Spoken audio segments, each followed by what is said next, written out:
ऐसे भी पता कर सकते हैं कॉइल टूट जाती है तो भी यहाँ से जंपर लगा सकते हो। माइक नॉट वर्किंग, अगर आप जंपर से इसको बनाना चाहते हैं, अगर आप चाहो तो दोनों सप्लाइयाँ किसी तरीके से ब्रेक होती हैं तो कौन सप्लाई कहाँ पर जाती है।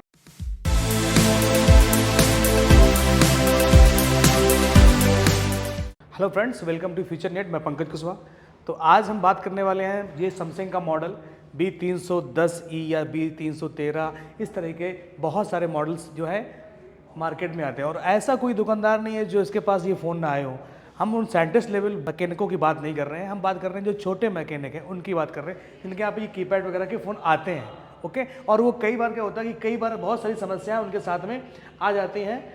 अब किस तरह की समस्याएं आती हैं, जैसे माइक नॉट वर्किंग, माइक नहीं काम कर रहा है, रिसीवर, स्पीकर, कैमरा हो गया, charging not working, network, display light not working, white display की प्रॉब्लम आ जाती है, कीपैड जो है बटन नहीं काम करती, हेडफोन सिंबल लग जाता है, इसके बाद इंसर्ट सिम की प्रॉब्लम आती है या फिर कई बार फ़ोन डेड आता है, डेड उसका कैसे सोल्यूशन कैसे करना, और memory card not working. But इसमें क्या हुआ, क्या जो छोटे दुकानदार होते हैं उनको सर्किट लेवल की जो है जानकारी नहीं होती है, बट वो किसी तरीके से जंपर लगा के रिपेयरिंग करना चाहते हैं।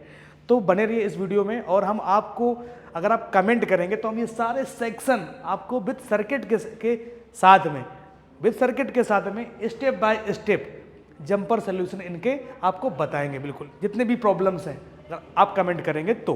फिलहाल इस वीडियो में हम बात करने वाले हैं माइक नॉट वर्किंग। जो है माइक नॉट वर्किंग, अगर आप जंपर से इसको बनाना चाहते हैं, इस फ़ोन के अंदर जो माइक की समस्या है उसको सही करना चाहते हैं जंपर के थ्रू, तो आप किस तरीके से करेंगे वो इस वीडियो में हम लोग देखने वाले होंगे। तो यहाँ पर देखिए कि मैंने ये मदरबोर्ड भी लिया है। ओके, SMP310E ये मॉडल है। इस मॉडल में अगर माइक की समस्या आती है तो हम किस तरीके से इसको सही करेंगे। यहाँ पे हमने इसका लिया है सर्किट, ये मैंने यहाँ पर लिया है इसका लेआउट, किस तरीके से ये लेआउट है, और ये इसका मदरबोर्ड है। तो इसमें आप जब यहाँ पर देख रहे हैं तो ये इसका लगा है, ये इसका है माइक, और इसके ये टिप्स हैं, तो प्लस टिप्स ये है और माइनस टिप्स ये। ओके, तो अगर इनकी सप्लाइयाँ किसी तरीके से ब्रेक होती हैं तो कौन सप्लाई कहाँ पर जाती है वो हम लोग देखने वाले हैं। तो ध्यान से देखिए, इधर हम लोग सर्किट पे आते हैं तो माइक के प्लस टिप्स पे क्या लगी है, एक कॉइल लगी जिसका नाम है L300।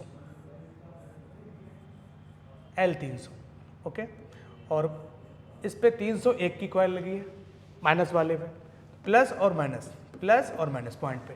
तो L300 और 300, तो हम सर्किट में देखते हैं L300 कहाँ लगी है, L300 नीचे साइड ये इधर, और 301 ये। तो 300 पे क्या आएगी, यहाँ से ये प्लस सप्लाई है वो L300 पे आएगी, और माइनस वाली सप्लाई ये इस पे आएगी कॉइल पे। तो अगर आप कब सप्लाई ब्रेक है तो इस कॉइल से भी जंपर लगा सकते हो। कई बार ये कॉइल टूट जाती है तो भी यहाँ से जंपर लगा सकते हो। इसके बाद आगे सप्लाई पड़ेगी, एक जेनर डायोड लगा है JD300, तो JD300 ये लगा ऊपर, और नीचे वाले में भी एक जेनर डायोड लगा है JD301, तो यहाँ पे क्या है 300, यानी कि इस प्लस वाले की सप्लाई यहाँ पर और ये इस वाले की सप्लाई नीचे वाले जेनर डायोड पे। तो यहाँ से जेनर डायोड से भी जंपर आप लगा सकते हैं, बट इनके एक सिरे क्या ग्राउंड है, बीच में दो कैपेसिटर लगे जो कि दोनों की लाइनों में 307 और 308 जस्ट बगल में लगी। तो ऊपर वाली सप्लाई यहाँ से चली जाएगी और नीचे वाली यहाँ से। तो इन कैपेसिटर से भी आप जंपर इस जगह से आप लगा सकते हैं इनसे।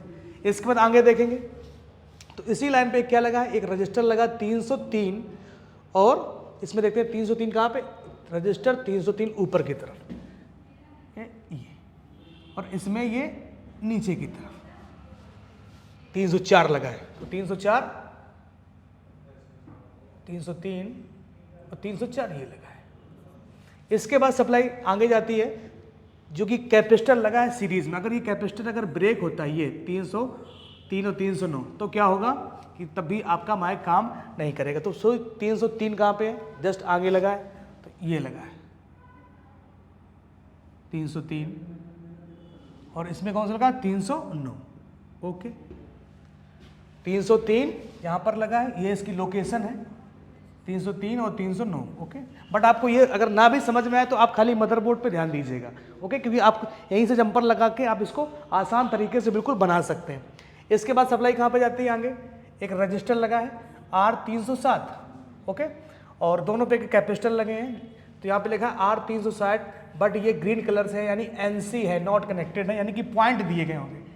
तो दोनों पे एक एक कैपेसिटर लगे, ये वाले नीचे वाले 315 और 301, दोनों पे 315, नीचे वाला 301, तो दोनों कैपेसिटर से और ये रजिस्टर के टिप्स पे सप्लाई पहुंचेगी, यानी कि ये वाली सप्लाई प्लस है और ये नेगेटिव है। बट हम लोग क्या करते हैं, माइनस की सप्लाई को ऑलरेडी ग्राउंड कर देते हैं, तो हमको प्लस सप्लाई ट्रेस करना होता है।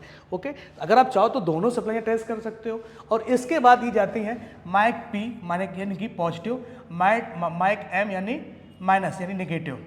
तो ये सप्लाई इसके बाद पहुंचती है कहाँ पर, आपकी आईसी, और इसके अंदर आपका पावर सीपीयू जो भी है वो सब एक ही होता है, यानी कि इसके अंदर स्पेक्ट्रम सीपीयू लगा है।